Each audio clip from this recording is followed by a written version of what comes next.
very first moment that David stepped foot onto Wheatley's campus, he has had a clear mission to succeed in challenging courses, to become a leader in our school community, and to raise money and awareness concerning animal cruelty. He has surpassed even his own high hopes of realizing these goals before graduating high school.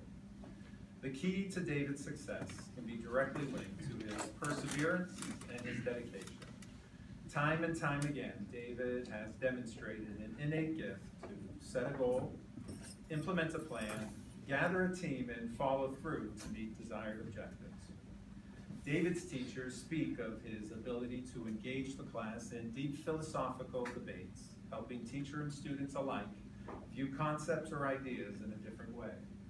With a genuine interest in our nation's past, present, and future, David's voice adds depth and perspective to classroom discussions. David's resume is vast and diverse, depicting an individual who does not simply show up to a meeting, but actually takes on a leadership role and inspires others to become involved.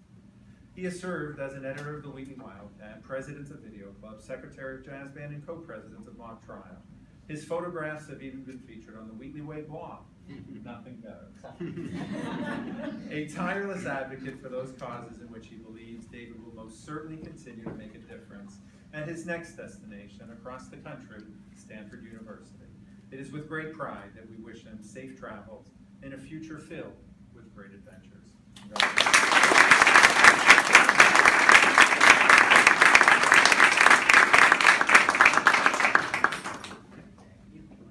So yeah, as Dr. Feeney said before, there's absolutely no way I can top that. But I'll give it a shot.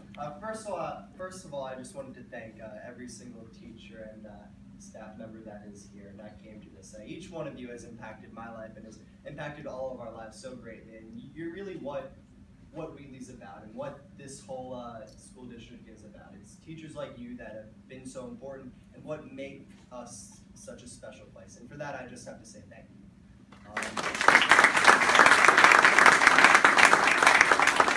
Starting off with Mrs. Wyden, I had her in 4th grade, and Mrs. Wyden's kind of where everything all began for me. So as many of you know, I have a very strong interest, a passion for wildlife, wildlife conservation, wildlife photography. And where did that all begin? Where did that all start? And it all started in that 4th grade classroom. I was staying in during lunch periods, not wanting to go out and play with all the other kids. I was staying in and helping Mrs. Wyden take care of her animals. She was the teacher that would have all the class pets, the 3 hamsters, the chinchilla, this and that. And thanks to her, I actually have now 3 chinchillas. They're so great. I love them, and that's thanks to Mrs. Wyden. And it all kind of began there. So I have this passion for wildlife, and I look back on it, and I look back, how did this all begin? Where did this all come from? And just looking at it, it was so obvious to me. And actually last year I was able to go back and I was able to visit Miss Wyden's class. And going back there I realized, you know what, I couldn't be happier. This is where it all began. It means so much to me. And I come back and I see what you're doing now, and I see how you're advocating so many of the things that I believe in. And little would I know that our paths would kind of intersect into the same way. And that kind of initial start, as I said, would lead together. And I'm so happy you could come, and I'm so happy you could be here. You've been such an inspiration in my life, and you may not have known it, but you've kind of led me to where I am today. And for that I say thank you.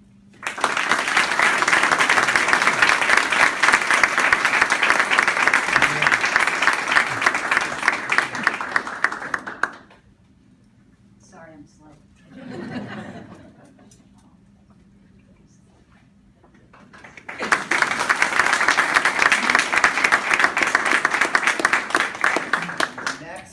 Dr. Caldonado. Now, back when I knew Dr. Caldonado, he was not Dr. Caldonado, he was Mr. Caldonado. And we've both grown up a bit, so.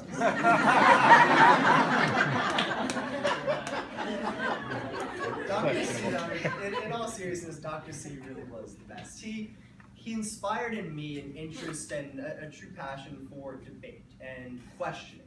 He challenged me at everything I said, and I felt, and I hope I did, the same to him.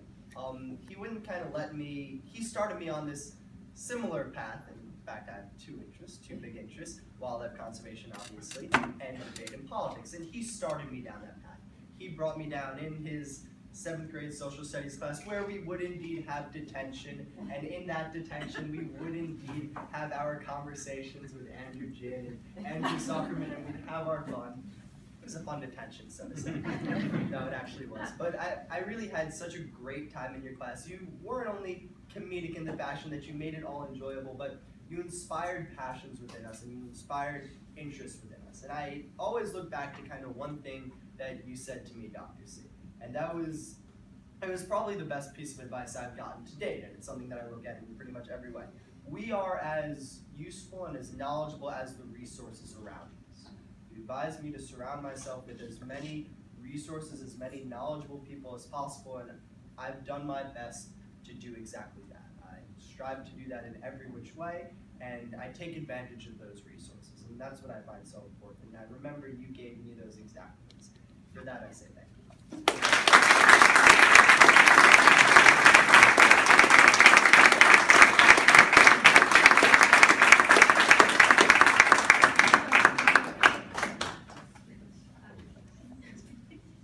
And then Dr. Stout. Dr. Stout was at a hockey game beforehand. He's like, oh, that doesn't surprise me. I love you, Stout. It's no different than our golf class. Whoa. Shows up on time every day. I'm the one that's late. But he does let me help people in the Don't talk about me coming through the windows. I never have. Okay. Anyway, so where do I begin with Dr. Stout? I kind of actually heard about Dr. Stout years beforehand from some very close friends of ours, and I was so excited to get to know him. It was an interesting story that I'll tell you later, Dr. Stout. But I was so excited to come to this school and to get to meet and know Dr. Stout. And I had him last year for AP Core, and that was fantastic. We were obviously involved in U.S. history, but my real passion, where I really came close with Dr. Stout, was this year in AP Government. It was a relatively small class, and it was a relatively, how do you put it, liberal class. So I was a bit out of sorts in that.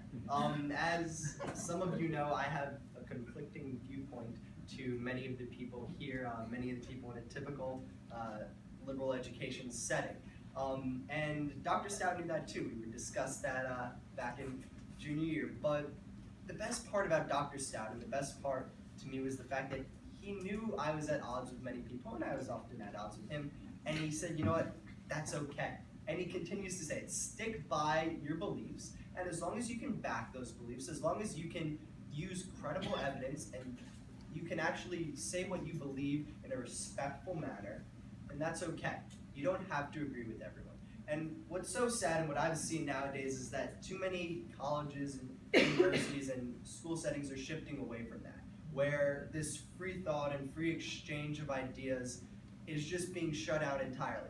And there's such a problem with that. And that's why I said to Dr. Stout before, we need more people like him, we need more educators like him to teach people that, you know what, constructive disagreement is just that, constructive. It's so important to a healthy society. You just put it, if you don't have that, it's fascism. Dr. Stout, I can't thank you enough for not only being such a great teacher, but such a great friend. I can come to you whenever I want, and for that, I thank you. Thank you.